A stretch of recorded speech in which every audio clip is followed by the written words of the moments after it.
Hello friends, स्वागत है आप सभी का हमारे यूट्यूब चैनल एक झलक पर। एक झलक पर आज से हम लोग शुरू करने वाले हैं BPSC previous year question series को, जिसमें हम आज करेंगे 66वीं बीपीएससी के क्वेश्चन को। तो चलिए शुरू करते हैं हम आज के अपने सेशन को। आज का हमारा पहला क्वेश्चन है कि परचिनकारी, जिसे हम पितरादुरा कहते हैं, निम्न से किससे संबंधित है। तो जिसका ऑप्शन है, ऑप्शन ए दीवारों में अर्धकीमती पत्थर जड़कर फूलों की नक्काशी करना, मीनारों में टेढ़ी दीवार बनाना, संरचना में मेहराब का इस्तेमाल करना, ऑप्शन डी है इमारतों में मार्बल का प्रयोग करना, ऑप्शन ई है उपयुक्त में से कोई नहीं या उपयुक्त में से एक से अधिक। तो परचिनकारी, जिसे हम पितरादुरा कहते हैं, वो जो संबंधित है उसका ऑप्शन आंसर होगा, वो होगा ऑप्शन ए राइट आंसर होगा, क्योंकि पितरादुरा का संबंध क्या है कि दीवारों में अर्धकीमती पत्थर जड़कर फूलों की नक्काशी करना। अगला क्वेश्चन है, किस मुगल शासक ने चित्रकारी के लिए कारखाने बनवाए। क्या है, किस मुगल शासक ने चित्रकारी के लिए कारखाने बनवाए।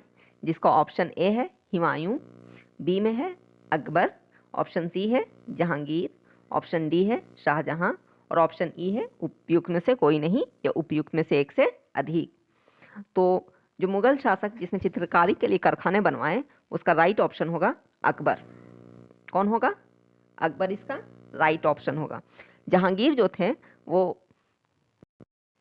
इनके दरबार में अच्छे अच्छे चित्रकार हुआ करते थे, लेकिन चित्रकारी के लिए कारखाना जो खुलवाया था वो अकबर ने खुलवाया था। तो इसका राइट ऑप्शन कौन सा होगा? Option B. कौन सा? Option B, Akbar. अगला क्वेश्चन है, बंगाल में द्वीप शासन प्रणाली किसके द्वारा लागू की गई। इसका ऑप्शन है वारेन हेस्टिंग, दूसरा है विलियम बेंटिक, अगला है रॉबर्ट क्लाइव और ऑप्शन डी है लॉर्ड कर्जन और ऑप्शन ई है उपयुक्त में से कोई नहीं या उपयुक्त में से एक से अधिक। तो बंगाल में द्वीप शासन प्रणाली जो है वो किसके द्वारा लागू की गई थी? तो इसका राइट ऑप्शन है रॉबर्ट क्लाइव के द्वारा। देखिए, ये जो 66 बीपीएससी का क्वेश्चन है, इसका हम प्रोविजनल आंसर की नहीं दे रहे, फाइनल आंसर की जो बीपीएससी के थ्रू दिया गया था उसी से हम लोग आंसर की कर रहे हैं। ठीक है, तो इसमें फाइनल आंसर की में क्या दिया है? Robert Clive. बंगाल में द्वीप शासन प्रणाली किसके द्वारा लागू की गई थी? तो रॉबर्ट क्लाइव के द्वारा।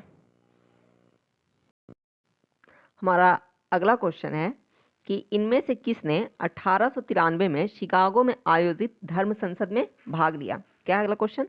किसने 1893 में शिकागो में आयोजित धर्म संसद में भाग लिया। इसका ऑप्शन है दयानंद सरस्वती, स्वामी विवेकानंद, महात्मा गांधी या राजाराम मोहन राय और ऑप्शन ई है उपयुक्त में से कोई नहीं या उपयुक्त में से एक से अधिक। तो इसका जो राइट आंसर होगा वो होगा स्वामी विवेकानंद। स्वामी विवेकानंद ने ही 1893 में शिकागो में आयोजित धर्म संसद में भाग लिया था। ठीक है, हमारा अगला क्वेश्चन है कि 1923 में स्वराज पार्टी का गठन किसने किया। किस पार्टी का? स्वराज पार्टी का गठन 1923 में किसने किया? तो ऑप्शन में है महात्मा गांधी, वल्लभ भाई पटेल, सी आर दास व मोतीलाल नेहरू, ऑप्शन डी है बी आर अम्बेडकर और ऑप्शन ई है उपयुक्त में से कोई नहीं या उपयुक्त में से एक से अधिक। तो 1923 में स्वराज पार्टी का गठन जो है वो सी आर दास और मोतीलाल नेहरू ने किया था। कौन किया था? सी आर दास व मोतीलाल नेहरू। तो इसका जो राइट ऑप्शन होगा वो कौन सा होगा? ऑप्शन सी इसका राइट आंसर होगा।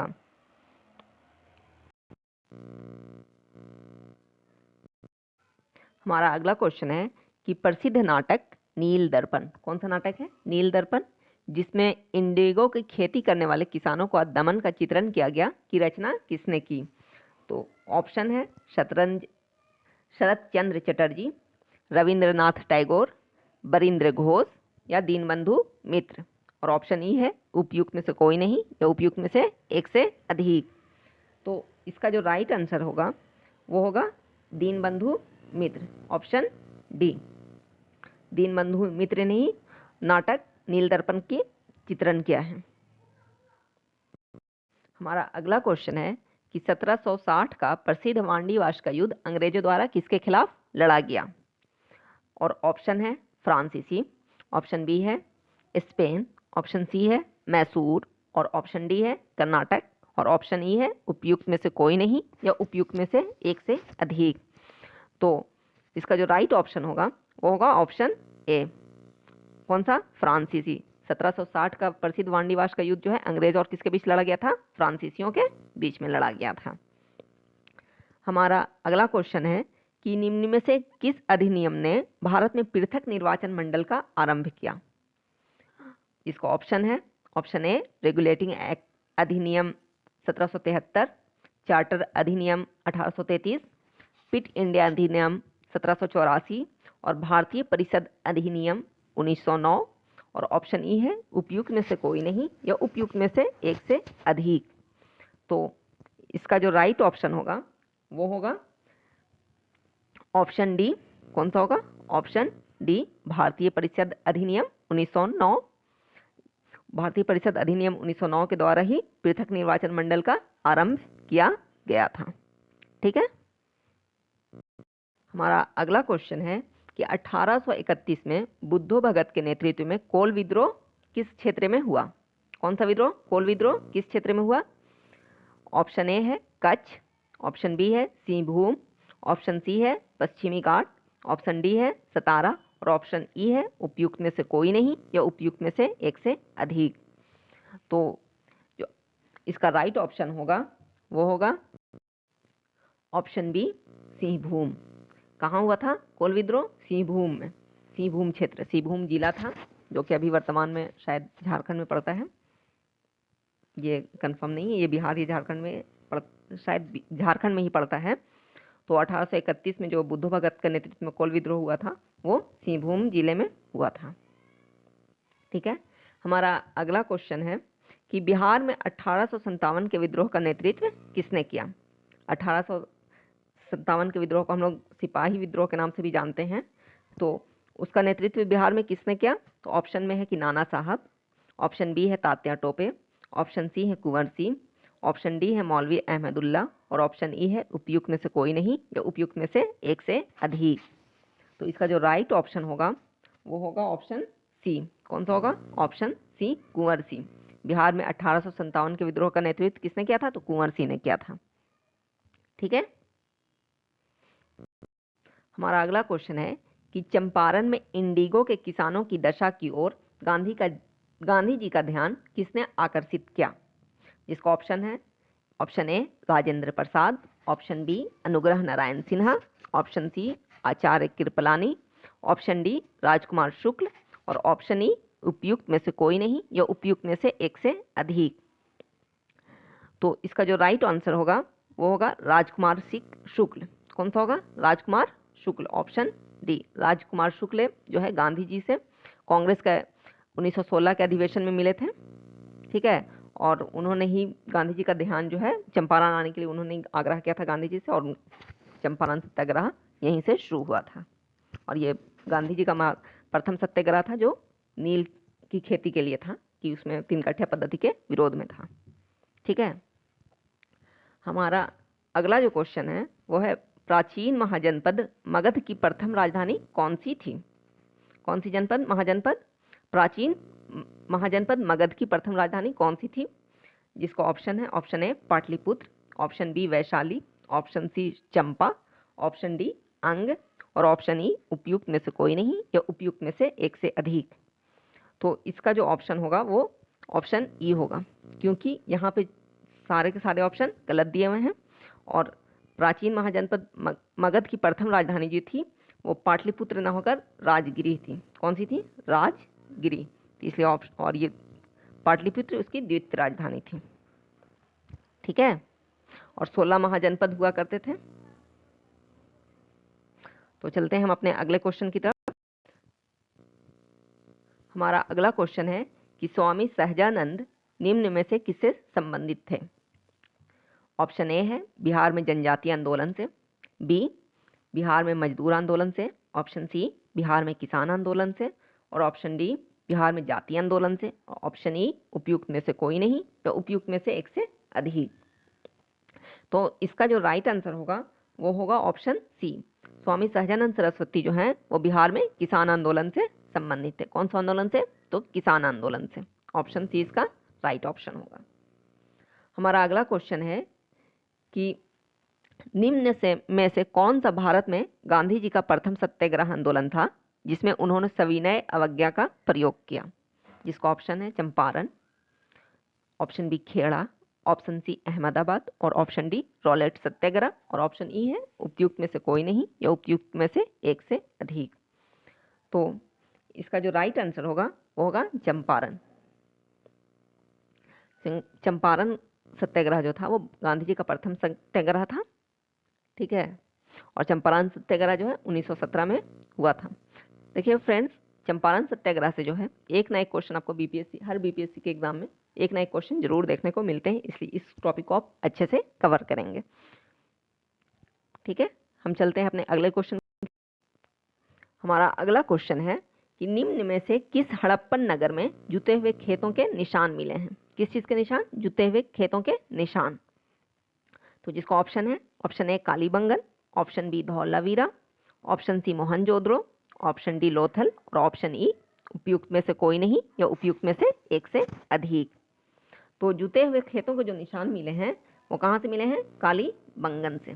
कहाँ से मिले हैं? कालीबंगन से, ठीक है। तो इसका राइट ऑप्शन होगा ऑप्शन ए कालीबंगन, ठीक है। हमारा अगला क्वेश्चन है कि त्रिरत्न या तीन रत्न जैसे सटीक ज्ञान, सच्ची आस्था और सटीक क्रिया निम्न में से किससे संबंधित है? क्या त्रिरत्न या तीन रत्न जैसे सटीक ज्ञान, सच्ची आस्था और सटीक क्रिया निम्न में से किससे संबंधित है? तो ऑप्शन ए है बौद्ध धर्म से, ऑप्शन बी है हिंदू धर्म से, ऑप्शन सी है जैन धर्म से, ऑप्शन डी है ईसाई धर्म से और ऑप्शन ई है उपयुक्त में से कोई नहीं या उपयुक्त में से एक से अधिक। तो इसका जो राइट आंसर होगा, तो इसका जो राइट ऑप्शन होगा वो होगा ऑप्शन सी। कौन सा होगा? Option C. तो सटीक ज्ञान, सच्ची आस्था और सटीक क्रिया किसका त्रिरत्न है? वो जैन धर्म का है। और बौद्ध धर्म का भी एक त्रिरंग है, तो उसका त्रिरत्न क्या है? बुद्ध, धम्म और संघ, ठीक है। याद रखेंगे, इसमें गड़बड़ाएंगे नहीं आप। तो चलिए चलते हैं हम अपने अगले क्वेश्चन की तरफ।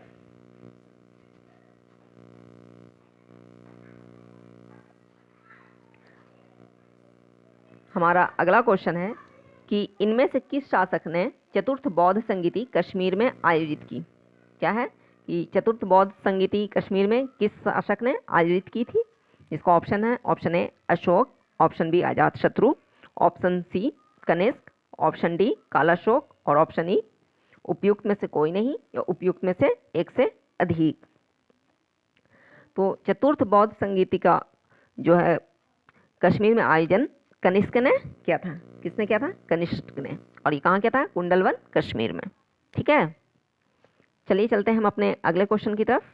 तो हमारा अगला क्वेश्चन है कि निम्न में से किस भारतीय दर्शन ने परमाणु सिद्धांत का प्रतिपादन किया? जिसका ऑप्शन है, ऑप्शन ए योग, ऑप्शन बी न्याय, ऑप्शन सी सांख्य, ऑप्शन डी वैशेषिक और ऑप्शन ई उपयुक्त में से कोई नहीं या उपयुक्त में से एक से अधिक। तो इसका जो राइट ऑप्शन होगा वो होगा ऑप्शन डी। कौन सा होगा? ऑप्शन डी वैशेषिक। तो परमाणु सिद्धांत का प्रतिपादन किस दर्शन ने किया है? तो वैशेषिक ने, ठीक है। हम चलते हैं अपने अगले क्वेश्चन की तरफ, जो कहे किस दिल्ली सुल्तान ने रक्त एवं लौह की नीति अपनाई? क्या है कि किस दिल्ली सुल्तान ने रक्त एवं लौह की नीति अपनाई? इसका ऑप्शन है, option A Iltutmish, option B Balban, option C Alauddin Khilji और ऑप्शन डी मोहम्मद बिन तुगलक और ऑप्शन ई उपयुक्त में से कोई नहीं तो उपयुक्त में से एक से अधिक। तो रक्त एवं लौह की नीति किसने अपनाई थी? तो वो अपनाई थी बलबन ने, जो कि गुलाम वंश का शासक था। कौन था? गुलाम वंश का शासक था और इसने ही रक्त एवं लौह की नीति अपनाई थी। हमारा अगला क्वेश्चन है कि कौन सा मध्यकालीन भारतीय साम्राज्य व्यापक स्तर पर स्थानीय स्वशासन के लिए प्रसिद्ध था? जिसका ऑप्शन है, option A Chalukya, option B Chola, option C Solanki और ऑप्शन डी परमार या ऑप्शन ई उपयुक्त में से कोई नहीं या उपयुक्त में से एक से अधिक। तो इसका जो ऑप्शन राइट ऑप्शन है वो है ऑप्शन बी। कौन सा राइट ऑप्शन है? ऑप्शन बी इसका राइट आंसर होगा कि भारतीय साम्राज्य, मध्यकालीन भारतीय साम्राज्य व्यापक स्तर पर कौन सा स्थानीय शासन के लिए प्रसिद्ध था? वो था चोल साम्राज्य। चोल साम्राज्य जो था स्थानीय स्वशासन के लिए प्रसिद्ध था। ठीक है, हम बढ़ते हैं अपने अगले क्वेश्चन की तरफ।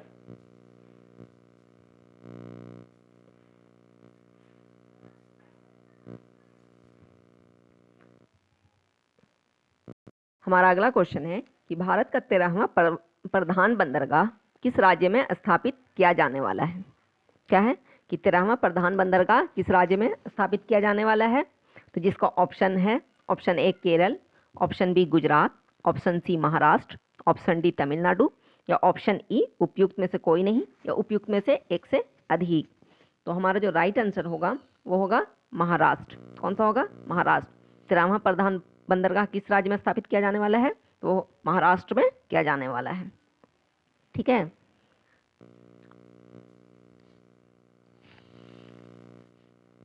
हम चलते हैं अपने अगले क्वेश्चन की तरफ, जो कि है कि निम्न राज्यों में से कौन सा राज्य भारत में सर्वाधिक सौर ऊर्जा का उत्पादक है?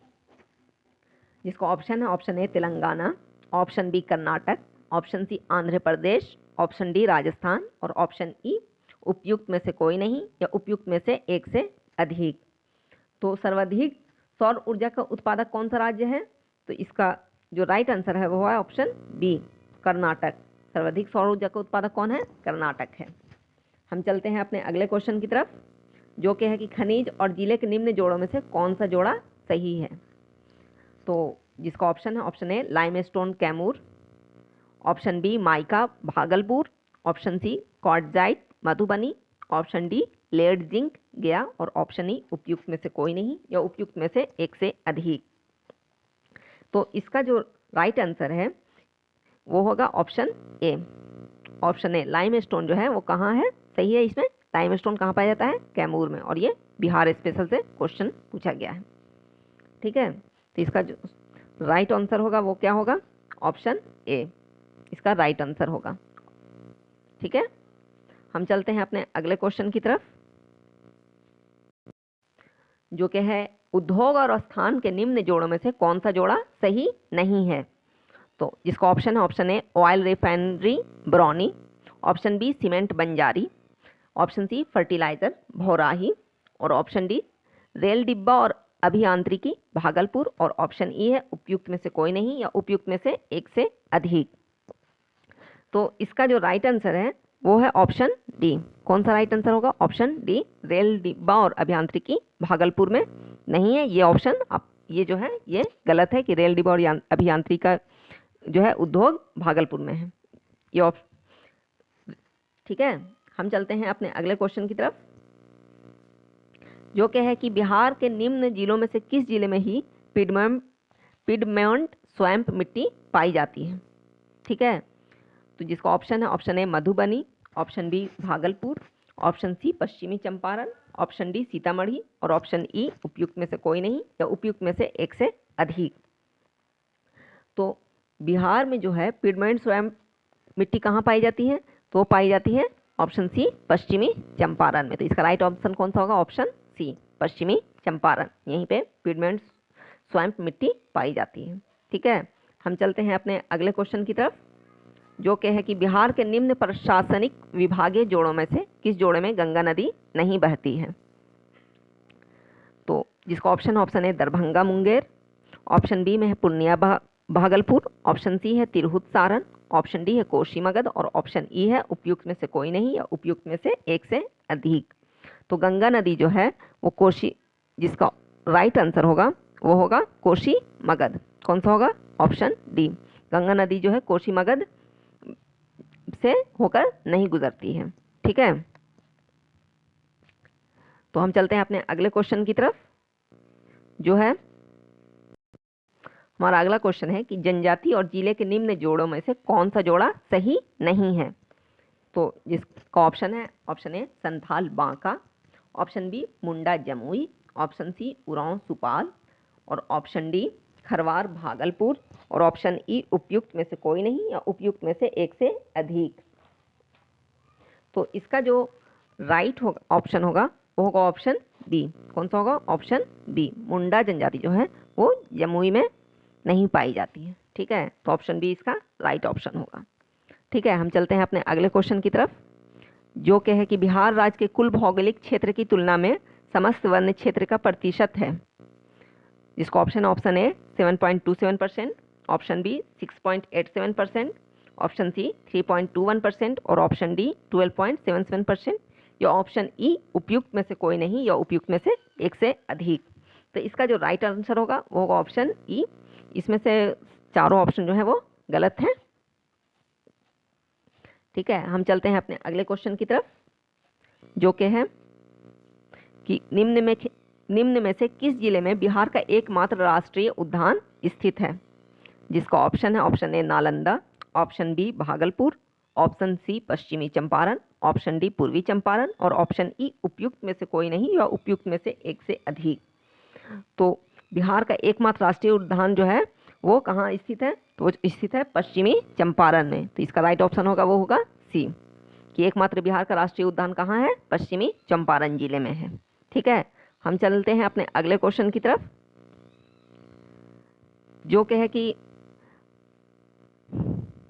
भौगोलिक क्षेत्र की दृष्टि से जापान का सबसे बड़ा द्वीप है, जिसका ऑप्शन है option A Hokkaido, option B Honshu, option C Shikoku, option D Kyushu और ऑप्शन ई उपयुक्त में से कोई नहीं या उपयुक्त में से एक से अधिक। ठीक है, तो इसका जो राइट आंसर होगा वो होगा ऑप्शन बी। जापान का सबसे बड़ा द्वीप कौन सा है? होन्शु। कौन द्वीप? होन्शु द्वीप जो है वो जापान का सबसे बड़ा द्वीप है। ठीक है, हम चलते हैं अपने अगले क्वेश्चन की तरफ,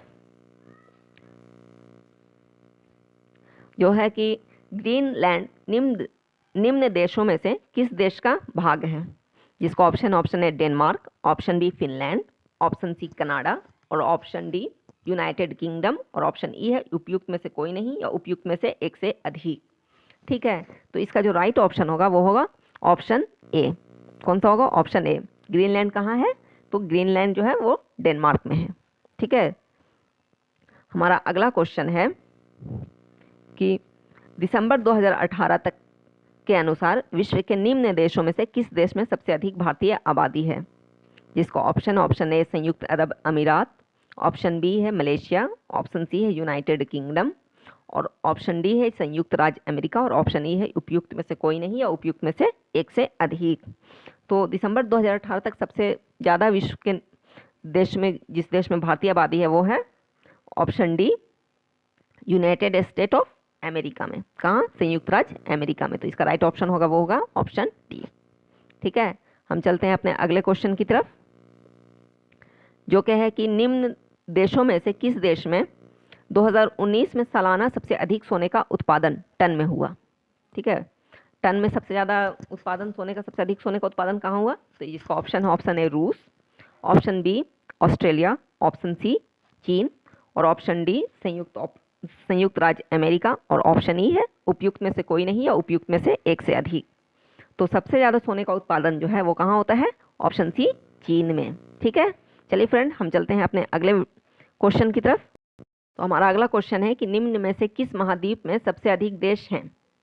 तो जिसका ऑप्शन है Europe, option B Asia, option C Africa, option D उत्तरी अमेरिका और ऑप्शन ई उपयुक्त में से कोई नहीं या उपयुक्त में से एक से अधिक। तो सबसे ज़्यादा देश जो है वो किस महाद्वीप में है?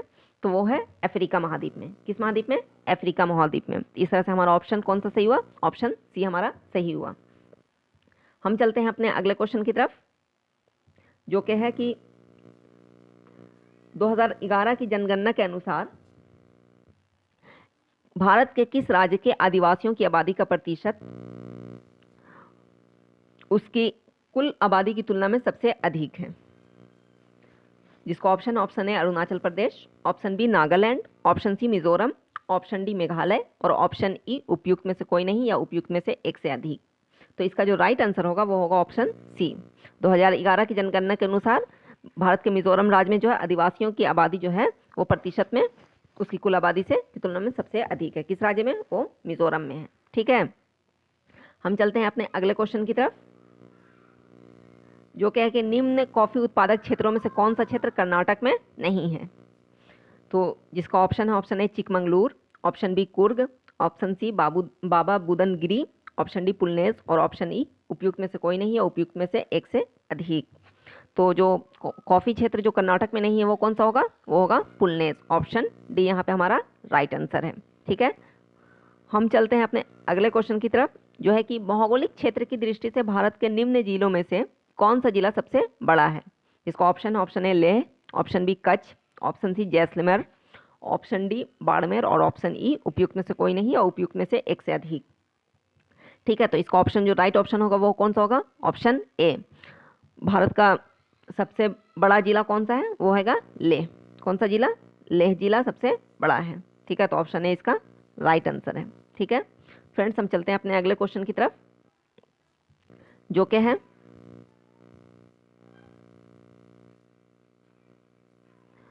कि भारत के किस राज्य में वन्य जीव अभ्यारण्य सबसे अधिक संख्या में है। जिसका option A Karnataka, option B Tamil Nadu, option C Maharashtra, option D Madhya Pradesh और ऑप्शन ई उपयुक्त में से कोई नहीं, उपयुक्त में से एक से अधिक। तो इसका जो राइट ऑप्शन होगा वो होगा महाराष्ट्र। महाराष्ट्र में सबसे ज़्यादा वन्य जीव अभ्यारण्य है। ठीक है, हमारा अगला क्वेश्चन है कि बिहार में प्रवाहित होने वाली निम्न नदियों में से उत्तर की ओर प्रवाहित होने वाली कौन सी नदी है।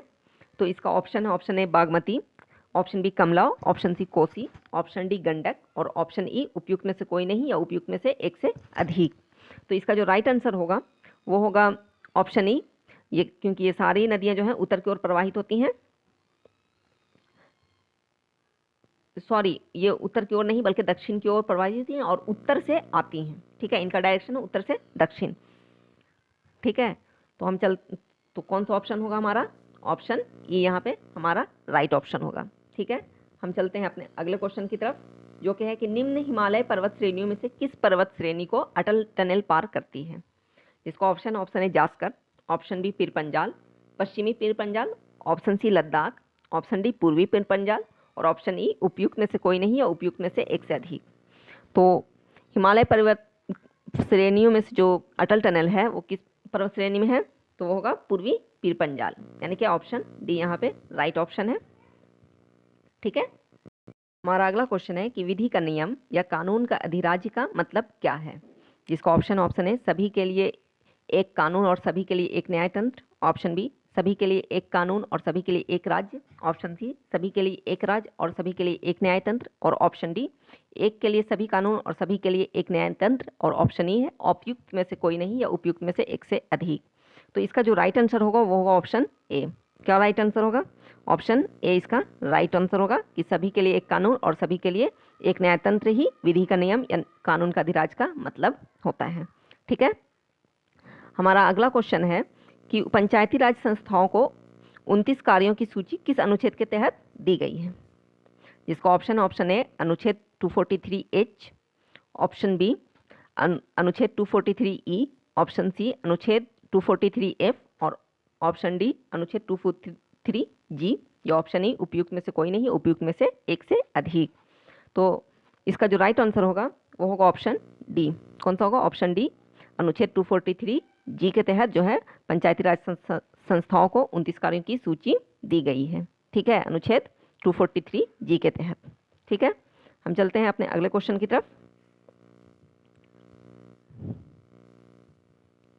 हमारा अगला क्वेश्चन है कि नागरिकता संशोधन कानून कब पारित हुआ। तो ऑप्शन ए है 11 दिसंबर 2018 को, ऑप्शन बी है 11 दिसंबर 2019 को, ऑप्शन डी है 11 अक्टूबर 2019 को और ऑप्शन डी है 11 अक्टूबर 2020 को और ऑप्शन ई है उपयुक्त में से कोई नहीं या उपयुक्त में से एक से अधिक। तो इसका जो राइट आंसर होगा वो होगा 11 दिसंबर 2019। नागरिकता संशोधन कानून कब पारित हुआ, 11 दिसंबर 2019 को, जिसे हम CAA के नाम से भी जानते हैं। कौन सा, CAA के नाम से भी जानते हैं। और ये ऑप्शन बी हमारा जो है वो राइट ऑप्शन है कि 11 दिसंबर 2019 को ही ये कानून पारित हुआ है। ठीक है, हमारा अगला क्वेश्चन है कि 73वें संविधान संशोधन की वैधानिक शुरुआत किस संविधान संशोधन बिल से हुई। ठीक है, सॉरी फ्रेंड्स,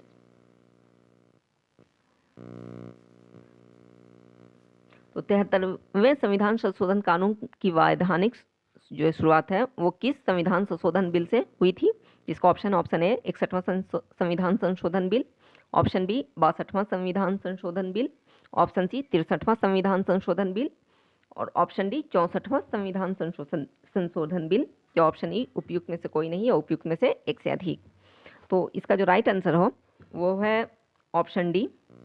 ऑप्शन डी इसका राइट आंसर है कि 64वां संविधान संशोधन बिल से ही 73वें संविधान संशोधन कानून की वैधानिक शुरुआत हुई थी और जो कि है पंचायती राज से संबंधित है। ठीक है, हमारा अगला क्वेश्चन है कि वर्ष 1632 में बिहार के पटना शहर में कौन सी कंपनी ने अपनी फैक्ट्री स्थापित की, जिसका ऑप्शन है British East India company, option B Dutch East India company, option C पुर्तगाल East India company, option D French East India company या ऑप्शन ई उपयुक्त में से कोई नहीं या उपयुक्त में से एक से अधिक। तो इसका जो राइट आंसर है वो होगा ऑप्शन बी कि डच ईस्ट इंडिया कंपनी ने 1632 में पटना में अपनी फैक्ट्री स्थापित की थी। इसी के साथ हम चलते हैं अपने अगले क्वेश्चन की तरफ, जो कि है कि निम्न में से कौन सा विकेंद्रीकरण का वैशिष्ट्य नहीं है, जिसका ऑप्शन ए स्वायत्तता, ऑप्शन बी लोक सहभागिता, ऑप्शन सी स्थानीय समुदायों में आत्मविश्वास को नहीं जगाना, ऑप्शन डी स्थानीय समुदायों को सशक्त बनाना और ऑप्शन ई उपयुक्त में से कोई नहीं या उपयुक्त में से एक से अधिक। तो इसका जो राइट आंसर है वो होगा ऑप्शन सी स्थानीय समुदायों को सशक्त बनाना जो है ये विकेंद्रीकरण का वैशिष्ट्य नहीं है। ऑप्शन क्या होगा यहाँ पर राइट आंसर वो होगा ऑप्शन सी स्थानीय समुदाय सी ऑप्शन है स्थानीय समुदाय में आत्मविश्वास को नहीं जगाना। ठीक है, हमारा अगला क्वेश्चन है कि ब्रिटिश शासनकाल में संविधान के विकास में कौन सा कानून ऐतिहासिक नहीं था, जिसका ऑप्शन है regulating act 1773, option B charter act 1833, option C government of India act 1990 और option D protection of civil rights act 1955 और ऑप्शन ई उपयुक्त में से कोई नहीं है उपयुक्त में से एक से अधिक। तो इसका जो राइट ऑप्शन होगा वो option D protection of civil rights act 1955, क्योंकि ये ब्रिटिश शासनकाल के बाद, क्योंकि 1947 में तो हमारा भारत जो है आज़ाद हो चुका था, तो ये उसके बाद बना है, ब्रिटिश शासनकाल के बाद ये कानून बना है। कौन सा? Protection of civil rights act, जो कि 1955 में पास किया गया। ठीक है, हमारा अगला क्वेश्चन है कि हाल ही में संसद की नई इमारत के निर्माण की बोली किसने जीत लिया है, जिसका ऑप्शन है L&T limited, option B Reliance projects limited, option C Tata projects limited, option D national highway authority of India और ऑप्शन ई उपयुक्त में से कोई नहीं है उपयुक्त में से एक से अधिक। तो इसका जो राइट आंसर है वो होगा Tata projects limited, option C कि संसद की नई इमारत का निर्माण का बोली जो किसने जीता है वो टाटा प्रोजेक्ट्स लिमिटेड ने जीता है। इसी के साथ हमारा अगला क्वेश्चन है कि भारत के संविधान का कौन सा अनुच्छेद भारतीय निर्वाचन आयोग की स्थापना से संबंधित है, जिसका ऑप्शन है अनुच्छेद 324, ऑप्शन बी अनुच्छेद 148, ऑप्शन सी अनुच्छेद 342, ऑप्शन डी अनुच्छेद 325 और ऑप्शन ई उपयुक्त में से कोई नहीं है उपयुक्त में से एक से अधिक। तो इसका जो राइट आंसर है वो है ऑप्शन ए अनुच्छेद 324। अनुच्छेद 324 जो है भारतीय निर्वाचन आयोग की स्थापना से संबंधित है। ठीक है, और इसी के साथ हमारा अगला क्वेश्चन है वो है कि वर्तमान में राष्ट्रीय महिला आयोग की प्रमुख कौन है, जिसका option A Mamta Sharma, option B Lalit Kumar Mangalam, option C Rekha Sharma और ऑप्शन डी स्मृति ईरानी या ऑप्शन ई उपयुक्त में से कोई नहीं या उपयुक्त में से एक से अधिक। तो इसका जो राइट आंसर है वो होगा रेखा शर्मा। रेखा शर्मा जो है राष्ट्रीय महिला आयोग की जो है वो अभी वर्तमान में प्रमुख बनी है। ठीक है, और इसी के साथ फ्रेंड्स हमारा आज का सेशन जो है वो समाप्त हुआ। अगला 50 क्वेश्चन जो है हम अगले सेशन में करेंगे और डेली हम 50 क्वेश्चंस का सीरीज लेकर चलेंगे क्योंकि वीडियो ज़्यादा लंबी ना हो। ठीक है, और हम इस सीरीज़ में जो है 1992 से लेकर 2020 तक के जितने भी बीपीएससी पीटी का जो एग्ज़ाम हुआ है उससे क्वेश्चन लेंगे और प्रीवियस ईयर क्वेश्चन जो है वो बीपीएससी पीटी के लिए बहुत ही बेनिफिशियल है, इससे क्वेश्चन बहुत ज़्यादा आते हैं। तो अगर आपको हमारा सेशन अच्छा लगा हो तो हमारे सेशन को लाइक कीजिए, शेयर कीजिए और सब्सक्राइब कीजिए ताकि ज़्यादा से ज़्यादा लोगों तक इसका फ़ायदा पहुंच सके। ठीक है, जब तक के लिए हम कहते हैं अलविदा। Thank you.